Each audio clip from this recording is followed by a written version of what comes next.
Hello दोस्तों, कैसे हैं आप? आशा करते हैं स्वस्थ होंगे। चलिए स्टार्ट किया जाए आज का सेशन। तो आज के सेशन में हम लोग पढ़ने वाले हैं मैटर का प्रॉपर्टीज और उसके यूनिट, यानी एक तरह से हम कह सकते हैं फिजिकल क्वांटिटी और उसके यूनिट। तो हेडिंग तो हमारा होगा properties of matter and there measurement. उसके अंतर्गत हम लोग फिजिकल क्वांटिटी और उसके यूनिट की बात करने वाले हैं। तो आपको पता होगा कि मैटर के दो प्रॉपर्टीज हो सकते हैं। मैटर के दो तरह के प्रॉपर्टीज का स्टडी किया जा सकता है। कैसे? पहला फिजिकल प्रॉपर्टीज, जिसको आप क्या कैसा स्टडी करते हैं? देखकर, छूकर, समझकर, यानी उसका कंपोजिशन बिना बिगाड़े, किसका? मैटर का कंपोजिशन डिस्टर्ब किए बिना स्टडी करना फिजिकल प्रॉपर्टीज के अंतर्गत आता है। और दूसरा है आपका केमिकल प्रॉपर्टीज।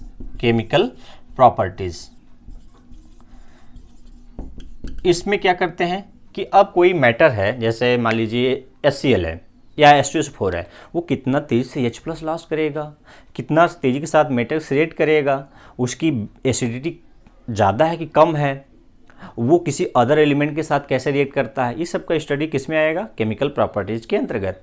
तो हम आज भी पढ़ने वाले हैं फिजिकल प्रॉपर्टीज और उसके मेजरमेंट, यानी कहने का मतलब है कि फिजिकल क्वांटिटी और उसके यूनिट। ठीक है, तो आइए स्टार्ट करते हैं। अच्छा, एक और चीज़ है कि मैंने बताया ना कि फिजिकल प्रॉपर्टीज वो होता है जिसमें स्टडी किया जाता है मैटर का, लेकिन उसका कंपोजिशन को डिस्टर्ब किए बिना। और केमिकल प्रॉपर्टीज, जब तक आप उसके केमिकल कंपोजिशन को डिस्टर्ब नहीं करेंगे तब तक केमिकल स्टडी नहीं कर सकते। जैसे HCl में H+ कितना दे रहा है, तो वो डिसोसिएट हो रहा है या रिएक्शन हो रहा है, उसमें केमिकली चेंज हो रहा है। ठीक है, तो हम लोग हेडिंग क्या पढ़ने जा रहे हैं? फिजिकल प्रॉपर्टीज या कर सकते हैं physical quantities and their units. तो फिजिकल क्वांटिटी यानी ये क्या चीज़ है फिजिकल क्वांटिटी? तो मैं आपको एक एग्जांपल समझाने का प्रयास करता हूँ। मेरे पास एक लड़का आया, मैंने उससे 7 क्वेश्चन किया। क्या किया? 7 क्वेश्चन। सुनिएगा ध्यान से कि आपका लंबाई कितना है, एक क्वेश्चन। दूसरा, आपका वजन, यानी आप कितने वजनी हैं, कितना आपका मास है। देखिए, मास और वेट में थोड़ा सा डिफरेंस है, लेकिन आप मास और वेट यहाँ इस रेफरेंस में एक समझिएगा कि आप कितने वजन हैं, 2 क्वेश्चन। तीसरा, कि आप कितना तेज़ी के साथ पढ़ते हो, यानी कितना तेज़ी से समझते हो किसी चीज़ को। जैसे मैं केमिस्ट्री पढ़ा रहा हूँ, तो आप कितना तेज़ी से केमिस्ट्री समझते हो, 3 हो गया, यानी कितना टाइम लेते हो समझने में। चौथा, कि आपके बॉडी का टेम्परेचर कितना है, आपका बॉडी का टेम्परेचर कितना है। पाँचवा, आपके बॉडी में कितना करंट फ्लो हो रहा है। आपके बॉडी में करंट फ्लो होता है, बहुत ही कम, नेचुरल है, भगवान द्वारा सब में, हर एक लिविंग ऑर्गेनिज्म में कुछ न कुछ करंट फ्लो होता है। नर्व इम्पल्स का कंडक्शन इसी के थ्रू होता है, जब आप बायोलॉजी में पढ़ेंगे। तो मैंने कहा कि कितना करंट फ्लो होता है, कितना हो गया? 5। छठा, आप कितना चमकते हो, यानी आपका चेहरा जब खड़े होते हो तो कितना हैंडसम हो, यानी आपका चेहरे से कितना ग्लो निकल रहा है, कितना हो गया? 7। 6 और 7वां क्वेश्चन मैंने कहा कि आपके बॉडी में यदि हम कहें कि कितने एटम हैं, तो आप क्या जवाब देंगे? यानी वो लड़के से मैं पूछ रहा हूँ जो मेरे सामने है। तो मैंने 7 क्वेश्चन उससे किया, तो बच्चा मुझे क्या जवाब दे सकता है? क्या आप जवाब दे सकते हैं? बिल्कुल दे सकते हैं। ये बहुत आसान है देना। कहेंगे कि मेरा 5 फीट लंबाई है या 4 फीट, जो भी होगा फीट में बताएंगे। जनरली लंबाई को हम अपने लंबाई को फीट में या सेंटीमीटर में बताते हैं, मीटर में बता सकते हैं। तो उसको किसी चीज़ में बता रहे हैं ना कि इतना है मेरा। फिर दूसरा क्वेश्चन का आंसर, कितना वज़न है, अपना जितना भी वे किया होगा वो बताएगा कि मेरा 50 किलो है, 60 किलो है। तीसरा, कि वो उसका बॉडी का टेम्परेचर कितना है, तो बोलेगा कि मेरा तो 37 सेंटीग्रेड है या 98.6 फ़ारेनहाइट है। जो भी होगा, टेम्परेचर थोड़ा घटता बढ़ता रहता है समय के साथ। तो ये सब का आंसर, जैसे मैं पूछ रहा हूँ, एग्जाम्पल समझ रहा हूँ कि ये सब क्या है, जो मैं क्वेश्चन पहले किया वो फिजिकल क्वांटिटी, यानी फिजिकली बात कर रहे हैं बिना उसके बॉडी को डिस्टर्ब किए, और उसका जो रिप्लाई है आंसर वो क्या है, उसके यूनिट में बता रहा है, यानी वो चीज़ को मेजर किया गया है कि इसमें इतना है, इतना है, इतना, यानी मेजर किया गया कि इतना लंबाई है, मेजर किया यानी नापा गया है, मेजर का मतलब नापा गया है, और वजन नापा गया है, टेम्परेचर नापा गया है, तो कोई स्केल होगा, कोई उसको रेफरेंस होगा जिसमें ये सब आंसर आएगा। तो ये सीधी बात यही हम करने वाले हैं इसके थ्रू। तो फिजिकल क्वांटिटी कितने हैं, मैंने कहा 7 क्वेश्चन, तो देयर आर 7 फिजिकल क्वांटिटी। कौन कौन है और उसके क्या सिंबल है, उसके क्या यूनिट है, यूनिट को शॉर्टकट कैसे दिखाते हैं। तो there are 7 physical quantity, physical quantity, और उसके सिंबल यानी शॉर्टकट कैसे लिखते हैं उसको, और इसके यूनिट इधर क्या लिखेंगे, यूनिट्स, और यूनिट का सिंबल शॉर्टकट में।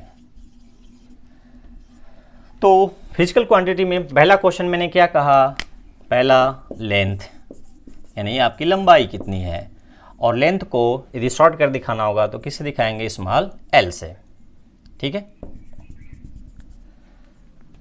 Small L. अब यूनिट क्या है, किस में बताएंगे लेंथ, कितने फीट में बताया उन्होंने, बच्चे ने फीट में बताया, आप सेंटीमीटर बता, फीट को सेंटीमीटर में, सेंटीमीटर को मीटर में बदला जा सकता है।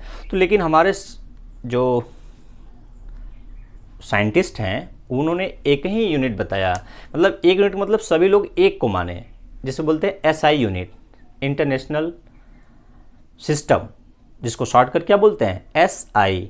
आई पहले होना चाहिए आईएस, लेकिन है क्या एसआई, उल्टा है। क्यों है इसका कारण मुझे नहीं पता, यदि आपको पता है तो मुझे कमेंट कर सकते हैं। तो एसआई यूनिट क्या है इसका, मीटर, क्या है मीटर, लेकिन उसको शॉर्टकट कैसे लिखेंगे, स्मॉल एम।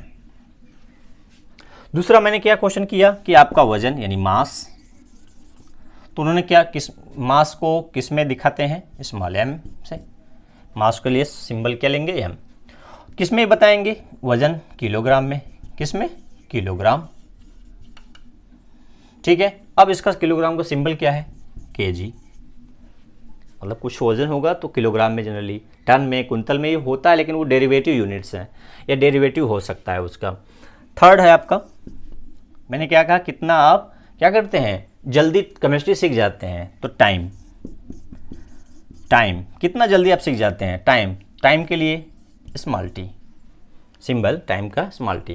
देखिए ये सिंबल हम केमिस्ट्री में ज़्यादा यूज करेंगे, इसलिए हम सिंबल को ज़्यादा फोकस करेंगे कि टाइम के लिए टी, मास के लिए एम, लेंथ के लिए एल, क्योंकि पूरा ना लिखते हुए हम शॉर्टकट यूज करते हैं। ज़्यादातर केमिस्ट्री में लेटर होता है या सिंबल होता है, मतलब ABCD यानी ए से लेकर जेड तक, और गिनती में 1 to 9 जीरो सहित, तो इन्हीं का कम्बिनेशन करके फार्मूला, रिएक्शन, इन्हीं दोनों का रिपीटेशन होता है बार बार। अब इसका यूनिट क्या होता है, टाइम का सेकेंड, क्या होता है, सेकेंड होता है, और सेकेंड को हम कैसे लिखेंगे, small S, okay, small S. चलिए अगला मैंने क्या पूछा उनसे, आपको याद है कि आपके बॉडी का टेम्परेचर क्या है, यानी इसको मैंने तो उससे बच्चे से पूछा कि टेम्परेचर क्या है, लेकिन आपका फिजिकल क्वांटिटी क्या है, थर्मोडायनेमिक्स टेम्परेचर, थर्मोडायनेमिक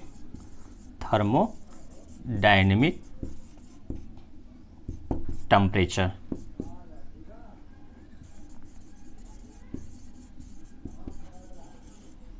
टेम्परेचर, इसके लिए सिंबल क्या देते हैं, कैपिटल टी, क्या सिंबल है, कैपिटल टी। यूनिट केल्विन, ऐसे बहुत सारा स्केल है, फ़ारेनहाइट, सेल्सियस, लेकिन इस एसआई यूनिट, यहाँ पर हम यूनिट की बात कर रहे हैं, तो कौन सा, एसआई यूनिट की बात कर रहे हैं, इंटरनेशनल सिस्टम में जो निर्धारित किया गया है। केल्विन सिंबल कैपिटल के। अगला है 5वां क्वेश्चन, आपको याद होगा, चलिए क्वेश्चन इधर उधर हो सकता है, लेकिन क्वेश्चन टोटल होना चाहिए कि आप यदि बच्चा हैंडसम है, नहीं पहला आप ये बता सकते हैं कि करंट कितना बॉडी में फ्लो हो रहा है, तो करंट, तो करंट के लिए यूज करते हैं क्या, कैपिटल आई, करंट के लिए देखिए यहाँ पर कोई इसमें आई नहीं, लेकिन करंट के लिए यूज करते हैं आई। इसका यूनिट क्या होता है, एम्पियर, और एम्पियर के लिए हम यूज करते हैं क्या सिंबल? देखिए करंट के लिए हम यूज करते हैं आई, और एम्पियर का जो आपका यूनिट होता है वो होता है आपका ए, कैपिटल ए। ठीक है। नेक्स्ट है 6। करंट के बाद मैंने क्या क्वेश्चन किया था? करंट के बाद बॉडी करंट होता है, उसके बाद मैंने कहा था कि आप यदि हैंडसम हैं तो आपके चेहरे से कितना ग्लो निकलता है, यानी कितना आप से चेहरे से कितना लाइट निकलती है, लुमिनस इंटेंसिटी। इसको क्या बोलते हैं? लुमिनस, इसके भाषा में लुमिनस इंटेंसिटी। और लुमिनस इंटेंसिटी का जो यूनिट सिंबल होगा आई वी। देखिए यहाँ पर आई है, यहाँ पर आई वी है, और इसका यूनिट क्या होता है? कैंडेला। क्या होता है? कैंडेला। और इसका सिंबल क्या होता है? C D. ओके। अब 7वां क्वेश्चन जो कि आपके केमिस्ट्री में बहुत इंपॉर्टेंट है, हालांकि ये फिजिक्स में इंपॉर्टेंस है ल्यूमिनस इंटेंसिटी का, और सबका इंपॉर्टेंट केमिस्ट्री में, लेकिन ये वाला मोल यानी अमाउंट ऑफ सब्सटेंस, मैंने कहा कि कितना एटम प्रेजेंट है आपके बॉडी में, कितना atom, how many atom present in your body, तो वो क्या जवाब देंगे? इतना। तो उसको हम कैसे बता सकते हैं? जब नंबर की बात होगा तो किसमें बताएंगे? मोल में। अमाउंट ऑफ सब्सटेंस यानी amount of substance, amount of substance. तो अमाउंट ऑफ सब्सटेंस को हम किससे दिखाते हैं? स्मॉल एन से। ठीक है। और इसका यूनिट क्या होता है? मोल। देखिए यम ओ एल ई लिखेंगे तो मोल पूरा लिखेंगे, और यहाँ पर यूनिट में सिंबल लिखेंगे तो यम ओ एल लिखेंगे केवल, तो ये थोड़ा सा अंतर है। मोल पूरा लिखेंगे तो यूनिट हो गया सिंबल में यम ओ एल। तो ये क्या हो गया? 7 आपके क्या हो गए? फिजिकल क्वांटिटी, उसका सिंबल, यूनिट्स, एसआई यूनिट और उसके सिंबल।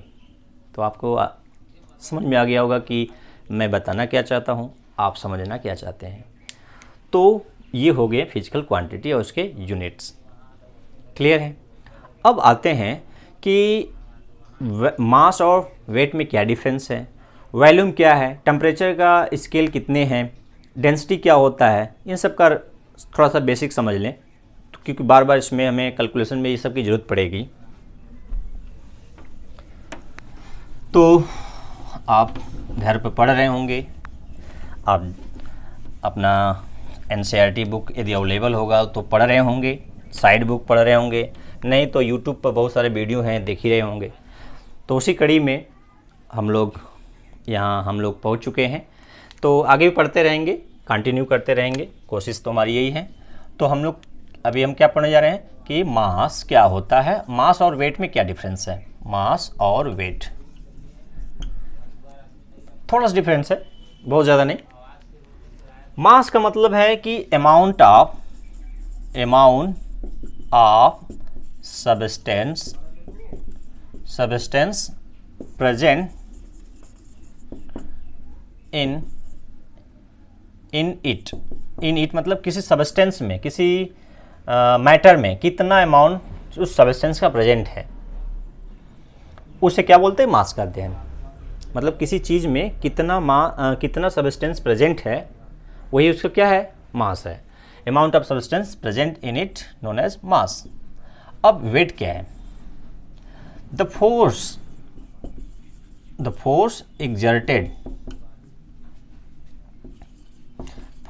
exerted by gravity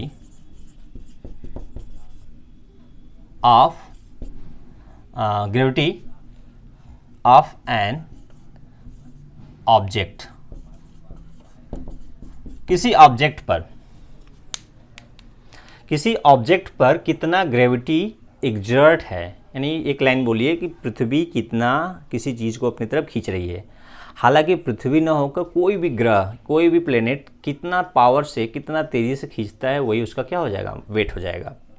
तो यहाँ हम पृथ्वी पर हैं यानी अर्थ पर हैं, तो अर्थ की बात न करके यहाँ ग्रेविटी सबके लिए किया गया है। तो किसी ऑब्जेक्ट को कोई भी ग्रेविटी कितना तेज़ी से फोर्स एग्जर्ट करता है, वही उसका क्या हो जाएगा? वेट। तो हम केमिस्ट्री में मास और वेट लगभग इक्वल मान लेके चलेंगे।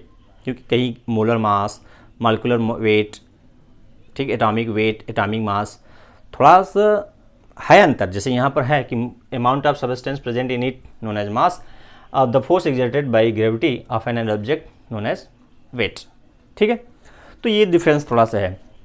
चलिए अब बात करते हैं कि डेंसिटी क्या होती है, वॉल्यूम क्या होती है, और इनमें रिलेशन क्या होता है, टेम्परेचर को कैसे मेजर करते हैं। तो डेंसिटी क्या होती है? डेंसिटी को हम यदि मैथमेटिकली दिखाएं तो ज़्यादा अच्छा होगा। Amount of substance present in unit volume. Density क्या होता है? Amount of substance, amount of substance present in unit volume. अब वॉल्यूम क्या होता है? तो यूनिट पहले वॉल्यूम समझ लीजिए। जैसे मैं कितना स्पेस ऑक्यूपाई किया हूँ, वही मेरा क्या है? वॉल्यूम है। यानी लेंथ, ब्रेथ और हाइट को मल्टीप्लाई कर दीजिए, जो आएगा रिजल्ट वो हो जाएगा वॉल्यूम। अब मास समझी गए हैं, तो इसको मैथमेटिकली दिखाएं तो इसको ये हो जाएगा मास अपॉन वॉल्यूम। यानी ये क्या है? मास है, ये वॉल्यूम है। अब इसका यूनिट क्या हो जाएगा? ऐसा यूनिट। ऐसा यूनिट तो नहीं, क्योंकि डेंसिटी क्या है? डेरिवेटिव फिजिकल क्वांटिटी है। तो मास का क्या होता है? किलोग्राम। और वॉल्यूम का, वॉल्यूम में क्या है? लेंथ है, 3 बार है, तो मीटर, मीटर गुणे मीटर गुणे मीटर, यानी metre cube, KG upon metre cube. यानी इसको ऐसे लिख सकते हैं, केजी मीटर पावर -3। ये हो जाएगा डेंसिटी का यूनिट। अब मास समझ गए। वॉल्यूम क्या है? वॉल्यूम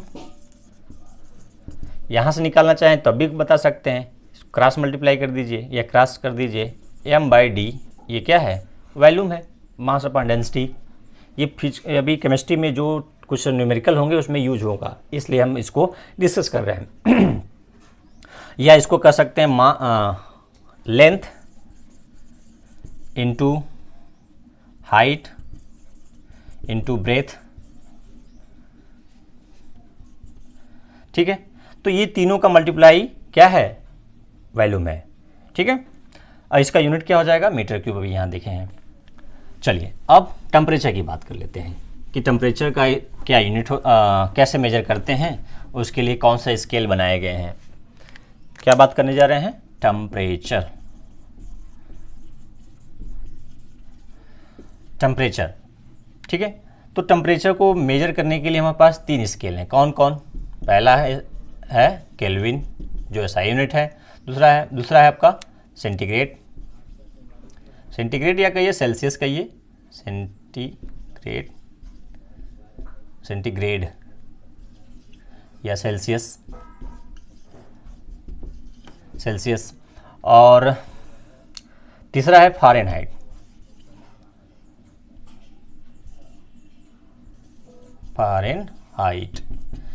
ठीक है, तो केल्विन को किससे दिखाते हैं? कैपिटल के।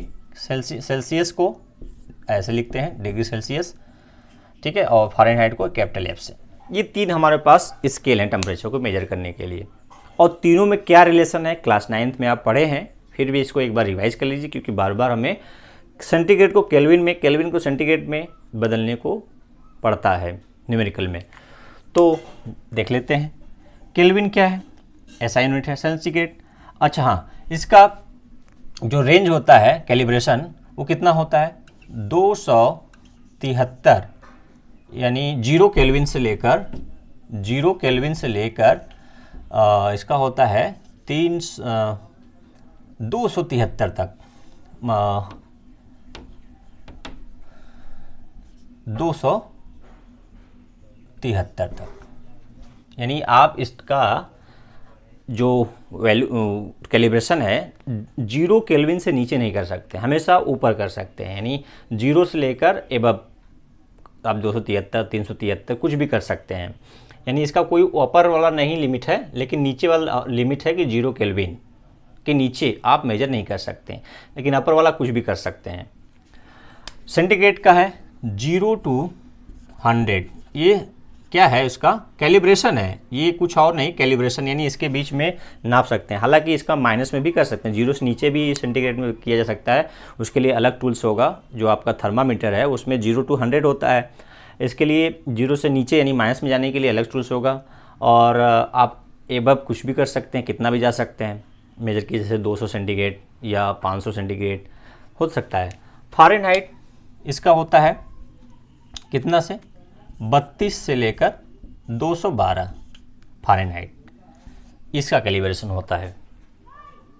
तो अब इन तीनों में क्या रिलेशन है, एक बार रिलेशन देख लेते हैं। तीनों में एक साथ नहीं, दो के साथ रिलेशन देखेंगे। तो जनरली हमें यूज करना है ये वाला केल्विन और सेंटीग्रेड वाला। तो केल्विन में हमें यदि सेंटीग्रेड कोई दिया है सेंटीग्रेड सेल्सियस में, तो केल्विन में चेंज करने के लिए क्या करते हैं, तो सेल्सियस में जो इतना दिया है उसमें 273 जोड़ देते हैं, यानी 273 सेल्सियस में जोड़ देंगे तो वो टेम्परेचर किस में हो जाएगा, केल्विन में हो जाएगा। क्लियर है। और फ़ारेनहाइट और सेल्सियस में क्या डिफरेंस है, कैसे रिलेशन है, तो आज अच्छा एक और चीज़, यहीं पर आपको सेल्सियस में निकालना है, केल्विन में दिया है तो क्या कर लेंगे, केल्विन में से क्या कर दीजिए, घटा दीजिए 273, वो आपका क्या हो जाएगा, सेल्सियस में हो जाएगा। देखिए एक्चुअल वैल्यू तो होता है 273.16, लेकिन हम लोग लगभग कितना ले लेते हैं, 273.16 को छोड़ देते हैं। ठीक है। और फ़ारेनहाइट और सेंटीग्रेड सेल्सियस में क्या डिफरेंस है, फ़ारेनहाइट इक्वल टू होता है 9/5 सेंटीग्रेड प्लस 32, यानी इसको ऐसे भी लिख सकते हैं, यानी इसको डिवाइड कर दीजिए 1.8 आएगा, 5 एकम 5, 4 बचा 540 सेंटीग्रेड प्लस 32, यानी 1.80 सेल्सियस में 32 जोड़ देंगे तो फ़ारेनहाइट में हो जाएगा। तो बॉडी का टेम्परेचर जनरली किस में मेजर करते हैं, फ़ारेनहाइट में, और जनरली जो ज़्यादातर यूज होने वाला है टेम्परेचर स्केल है सेल्सियस है, लेकिन एसआई यूनिट यानी साइंटिफिकली आपका जो टेम्परेचर का स्केल है वो क्या है, केल्विन है। तो आपको ये सब फिजिकल क्वांटिटी, उसके यूनिट और इसका एक दूसरे में रिलेशन समझ में आ गया होगा। अगला हम लोग टॉपिक पढ़ेंगे साइंटिफिक नोटेशन और उसके एडिशन, सब्सट्रैक्शन, मल्टीप्लिकेशन, डिवीजन और सिग्निफिकेंट के बारे में चर्चा करेंगे। तो वीडियो कैसा लगा आप मुझे कमेंट कर सकते हैं। वीडियो देखने के लिए धन्यवाद। जय हिंद, जय भारत।